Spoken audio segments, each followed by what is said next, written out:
Let's turn now to the damage more in our area here in Wichita in the town of Sedgwick. Stephanie Maniche has that story. Wednesday night storm damage affected lots of parts of Kansas, but here in southwest Wichita, it affected the metal siding on the side of this house, the roof, and the windows. And as you can see, the tree is still leaning and could potentially damage a little more. Up to 80-mile-per-hour winds causing domino effects of damage, snapped trees not only landing on homes, but in yards, on cars, and in streets. We've got a big tree in our backyard, but it took out part of our fence in the backyard and some of the neighbor's fence. But other than that, our other trees had already been cut down, which had already taken out our power lines before.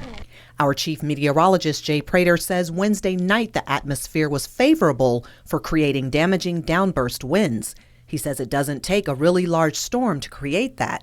But why do very strong trees topple over in these conditions and we don't? Prater explains. Well, you got a couple of things. Number one, you're closer to the ground than the top of the tree.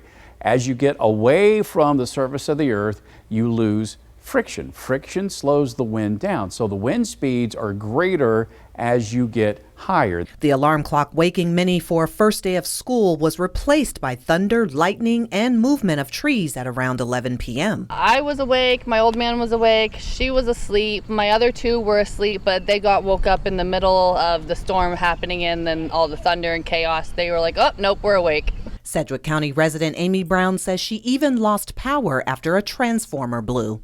Wednesday night storm couldn't have come at a worse time. As you can see behind me, there's a for sale sign here, which means the damage caused to this house is going to prolong the process. In southwest Wichita, Stephanie Maniche, KAKE News on your side.